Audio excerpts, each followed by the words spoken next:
He's the Gaffer. You can't try it on with him. He's the Gaffer. Even when he's on a lip. He's the Gaffer. When his back's against the wall, has the answer to it all.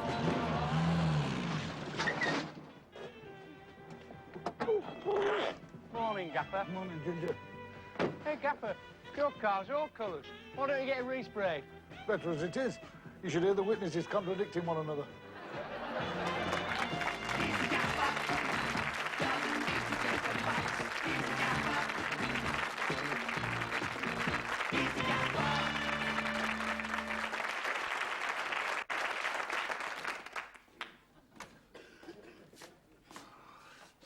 Morning, Beth. Good morning, Mr. Chairman. Yeah, I can't wait to sit in it. Oh, dear, I don't know. What's the matter with you? You've got eyes like onion rings. I'm not surprised. My skin feels as if it's been slept in all night. I think I'm going to stop drinking. I'm getting sick and tired of feeling sick and tired. Right. I now declare Tuesday well and truly opened. What little custard pie has fate got ready to chuck in our face today? Well, first the bad news. And the bad news is that there isn't any good news.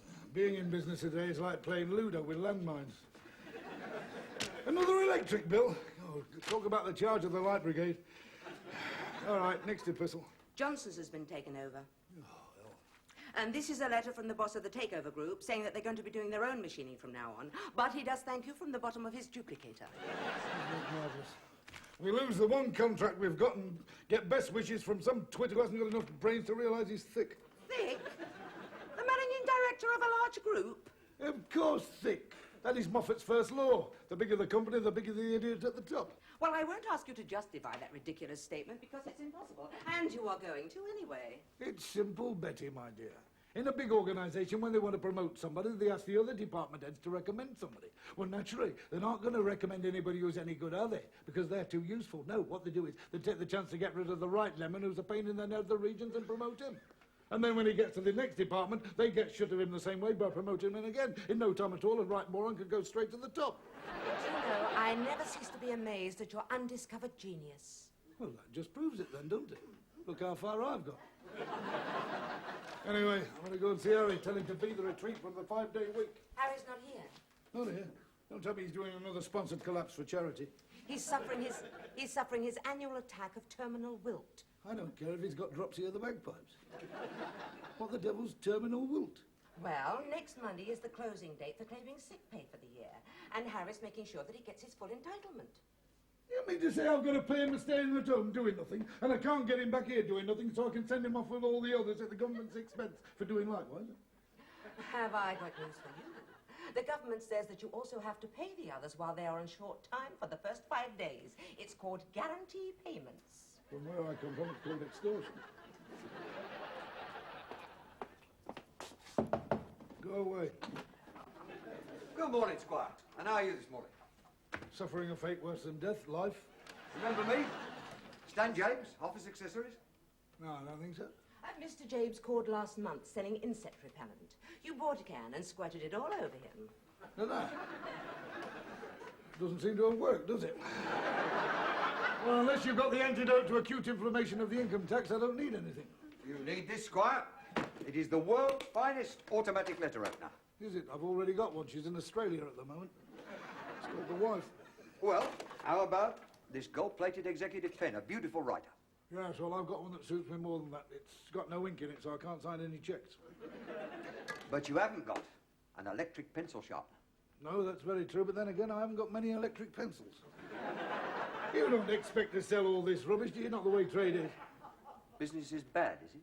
Well, people aren't actually chucking themselves under railway trains, but that's only because they can't afford the platform tickets. In that case, how would you like to earn a little something on the side? Say, 25 portraits of Her Majesty every week, and all without bothering our little friend at the Inland Revenue? Who do I have to assassinate and how often? Oh, nothing dishonest, Squire. No, it's just the place where I keep my stock has had a coat of fire, courtesy of the landlord. You must have a bit of spare room here somewhere. Oh, yeah, we got that all right, but I'm afraid I can't help you because this place is on a very long leash, you see, and sublitting's not really allowed. I mean, I did anything like that, they'd chuck me out on the arthritis. Well, I might have something else to interest you. A certain buyer I know with a large engineering firm has got some work to hand out if the price is right. Now, to be right, he needs to be seen right? If you follow. I used to get prizes for it. Don't worry, I know how to treat a good customer as often as possible. You've got the right idea, Squire. I'll tell you what I'll do. I'll go and get the drawing out of my car and you can quote me for it. Plus 10% for sweetness. I'm not taking anything myself, mind. I'm just a middleman. All right, you don't have to tell lies, I believe you. You're not going to get mixed up with that Oilierk, are you? He'd pinch the echo before you finish gelling for hell. Betty, teach not votre uncle to suck earths. Go away.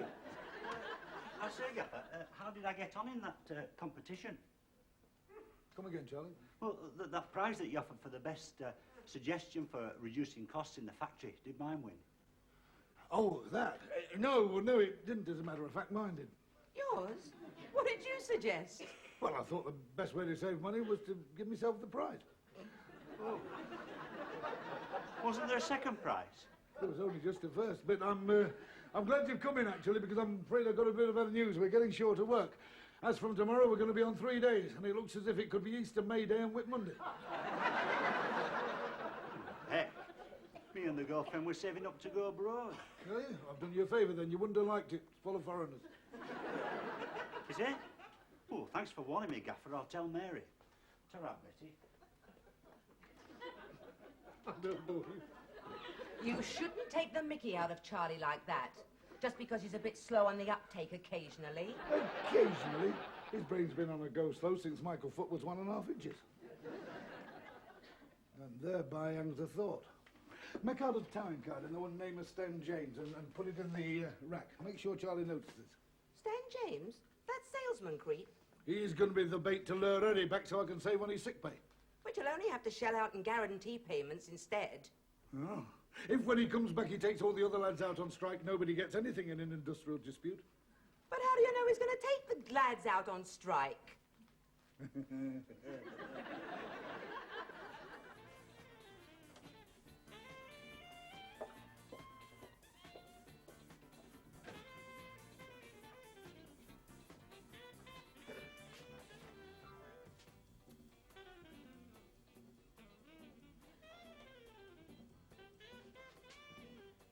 Right, Stanley Milson. I can do you 100 of those at £15 a piece, plus the usual Danegeld for the vatman. All right, Squire. Well, give me a day or two and I'll see what I can do. By the way, do you have any thoughts about that little bit of storage room I asked you about? Oh, yeah, as a matter of fact, I've had an idea. Our landlord comes round this afternoon to collect his rent, so, I mean, only if you fancy it, like, but I was thinking that if he were to see you wearing a pair of overalls, he would think you were working for us. And then, of course, if he saw you a bit later on, he wouldn't be suspicious about it. You know what I mean? What do you That's great thinking, Squire. Tell you what I'll do. I'll pop back mid-afternoon, disguised as a British workman, and I will scurry round, making myself look useful. think? Don't scurry about too fast, make it look realistic. Since when did the landlord come round collecting rents? You usually post it off in a tear-stained envelope. All will be revealed, Betty. Go away. Can I have a word, Gaffer, about this new fella, Stan James? Yes, and I think I know the word you're going to have. Why have I set him on when you're on short time? It's easy. He's prepared to work for half your money. Oh, well, actually... No, he is not in the union, because your lot kicked him out when he joined the National Front. But that's no business of mine, so long as his Ku Klux Klan uniform isn't a safety hazard. Oh, look, Gaffer. You are going to say, why do I think you ought to bring Harry on it? I didn't, but in actual fact, that silly scheme of yours might just work. Why don't you go round to Harry's house now? Tell him to come round here straight away. He's needed urgently on union business. What? Yes, all right, then, if you think I should. Actually, all I was going to say was, you think he'd like to join our tea swindle?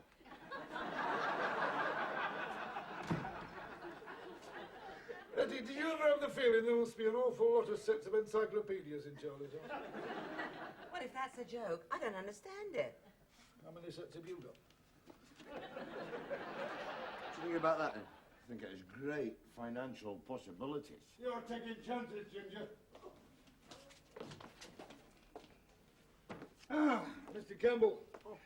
Back from the brink of death, I see. What's the matter? Did you fail the post-mortem?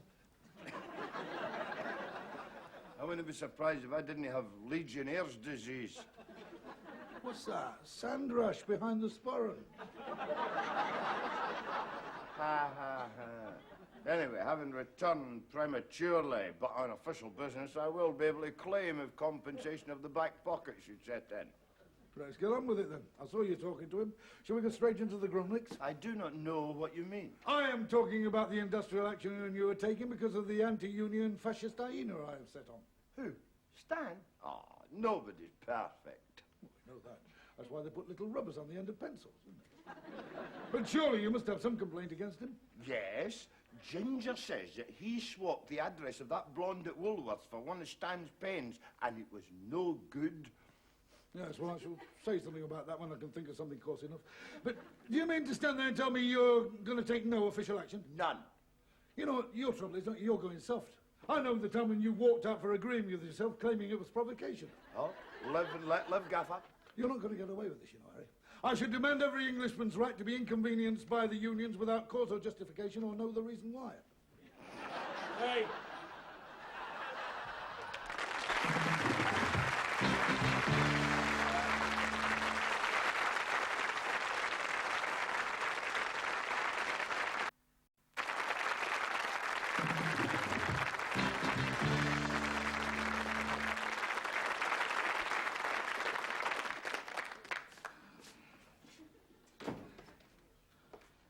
If you've got time to read a newspaper at work, I've got time to show you where the situation's vacant column is.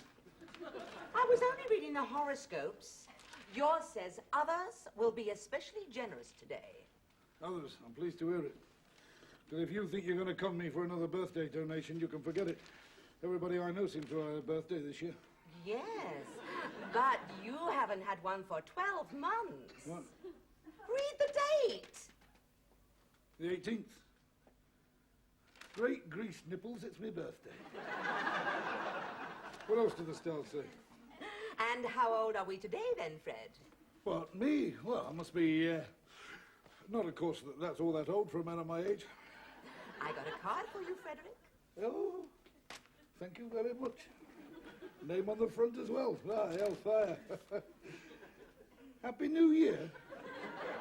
Well, it was better value. It wishes you happiness for the other 364 days as well. You shouldn't have bothered. A little note containing your resignation would have sufficed. Anyway, who wants to celebrate middle age? The only thing you can do is think about the only thing you used to think about. Who are you ringing? That union chap, Wagstaff. I've got an official complaint I want to complain about officially. Lines to Moscow are engaged. Please try later. If that's Wagstaff, come in. Ah, Mr. Moffat, you asked me to call. Yes, Brother Wagstaff. Cup yourself with Chippendale. Sit down. How's the trade union trade then? Not very good. There's no enthusiasm these days. You can't get members to put in a fair day's picketing for a fair day's strike pay anymore. You know your lads' trouble, don't you? They've lost all the pride in their strikes. As a matter of fact, that's really the reason I'm complaining. Complaining? You mean we've failed to keep an agreement because we do have this general agreement in the movement that we should not be bound by agreements? You don't surprise me. But you see, it's not you, it's me that's failed to keep the agreement. But your members are refusing to come out on strike, although I can assure you I have given them ample provocation. This is a serious accusation, brother. You sure you're being bloody minded enough to warrant action on our part? Have I ever let you down? That's true, brother. Nobody could fault you there. But surely it's against your interest for them to come out. Ah, but you see, Brother Wagstaff, it's the principle. I mean, I disagree with you disagreeing with me, but I will fight to the death your right to fight me to the death, but if you won't, how can I? Yes. Well, if you'll just give me a few details, I'll see if I can put some pressure on the lads to fulfill their obligations.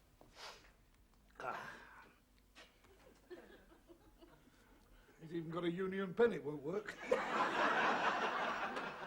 It's not just as simple as all that, Brother Wagstaff. You see, what we've got here is a race problem. Is this new fella not English, then? Yes? Well, where's the race come in? 2:30, Saturday. Ask it. You see, Stan knows a jockey who's riding in that race, and he's put all the lads' money onto an absolute certainty. Well, we can hardly ask him to leave while he's holding the betting slip. I'm surprised at you, Brother Campbell. I'm not putting a price on a trade union principle. Well, we got 40 to 1. But you think you can put me down for a fiver? Well, let's get this strike on the picket line. Do you mind, brother? This does happen to be our union. Yes, well, I was just trying to help. We have decided to give you till Saturday afternoon, just after 2:30, to come to your senses. Saturday, that's no good. Look, why don't you try it for a few days, see how it goes? I'll get you a bit of overtime if you like. You can march up and down outside my house. You'll feel at home, it's got a picket fence. I must warn you, brother, that if you continue your blatant attempt to coerce our members into withdrawing their labour against their will, it could lead to serious consequences. Like what? Well, they could take strike action. Ah. You'd think life would carry a warning about unexpected side effects like Wagstaff. What's wrong now? What's wrong? They won't go on strike until Saturday. I won't have saved a penny by then. I sometimes think I'm in the wrong business. I'd make more money selling suicide kits on hire purchase. For goodness sake, cheer up. It's your birthday. I tell you what, we'll go out for a drink. It'll help to drown your sorrows. I doubt it. My sorrows probably float. It'll be my treat. I'll see you in the Red Line at 7 o'clock. You won't miss me. I'll be between the Space Invader and the infrared grill. What are you doing? I've just sent a little fly to heaven. If you don't want to join it, go and get some work done. Is there a keyway in this end? Don't ask me. Well, you read the drawing. All right, I'll go and check it. I'll come with you. I'm not staying here on my own.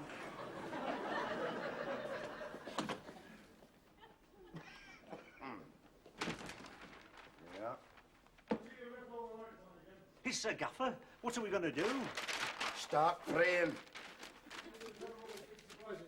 Patience. Just wait and see. There's a light on in there, and it's like Blackpool illuminations in here tonight.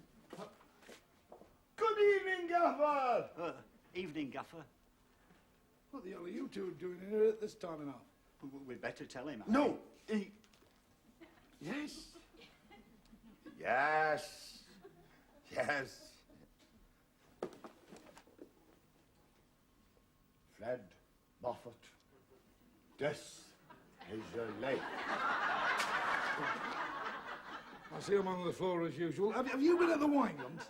No, it was just a wee gesture on your birthday from a very loyal workforce. Workforce? Don't you mean strike force? This will be your call to Australia. No, what? Hello, Moffat Engineering. Yes, I'll wait. This is the surprise I was telling you about. Your wife rang from Australia this afternoon, just after you left. She said she wanted to speak to you urgently. So I tried to book a call back, and I couldn't get one until 10 o'clock. Hello? Yes, I'm holding on. You've gone stark raving didgeridoo. Do you know how much a phone call costs to Australia? They'll probably have to transport me out there because I can't afford to pay the bill. This can come out of your wages. It'll be my birthday present to you. I want it in writing in Forplicate. Yes. Yes, just a minute. He's here. This is Moffat. Just wait a minute. She awaits your pleasure. For a long time since that's happened. Doris! It's Fred, your husband. We've got the same surname. You're not ill, old, are you? Thank the Lord for that. Fall ill abroad, you know, the first thing you do is x-ray your wallet. Yeah, I'm sorry, love, your voice is ever so echoey. Well, what the hell are you doing in a police station? Well, what punch-up? How long have you been there? Well, how much is the fine? What's that in English money? Right, I'll sell you a fur coat and send it. Yeah, I'm sorry, love, your voice has gone all funny again. Oh, I'm sorry, Sergeant. I was talking... Yeah, no, well, I wish you the best of luck. I've been trying to shut her up for years. Yeah, could you tell... hello? Hello? I think he's gone walkabout. No, do you know what she's done? She's only been to a wine tasting party and sucked half a carboy of the local skull cleansing fluid and finished up by knocking the Southern Cross out of our young lad's fiancée. It was hardly worth all your plotting to get me back. Hey, just a minute. Come here, you two. How did you two know we were coming back here? What's all this Eamon Andrews? This is your life. How's the job going, Harry? Oops, a daisy. Just hang on. And what was the job that Harry Whoopsie-Daisy was doing in here in the dead of night? I talked Harry into making something for my lad's birthday, like a steam engine, a model loco or something. How'd you like me to make him something like an orphan? I think we're going to go into the workshop and have a look at this steam loco or engine or so. Come on. Right? And you too, Judas. Have a look, shall we? Oh, yes. A generator shaft.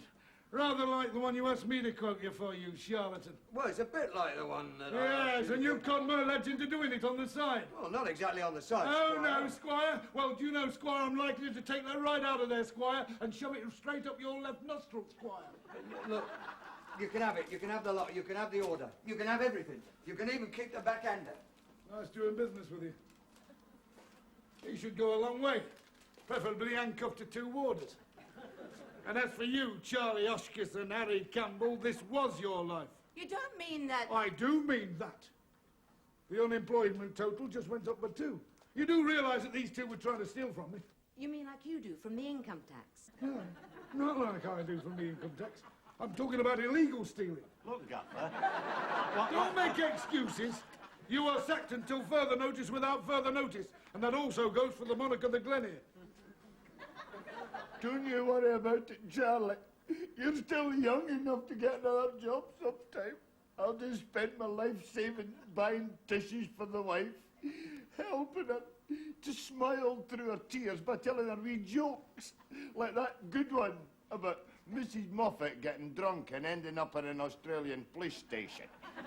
You're taking chances, you know, Harry. And then making me phone calls to the VAT man, which wouldn't go amiss. Ooh, you're taking very big chances, Harry. Yes, and who's going to do the order Stan James got us? Yes. It's a good job for you two. It's my birthday. Happy birthday to you. He's a gaffer. You can't try it up with him. He's a gaffer. Even when he's on the left. He's a gaffer. When his back's against the wall. Has the answer to it all. Doesn't trust the politicians to the left or to the right, because they're all the same in office when they make it overnight. Resents the time he spends on paperwork and VAT. Keeps the money that the taxman doesn't see. He's a gaffer.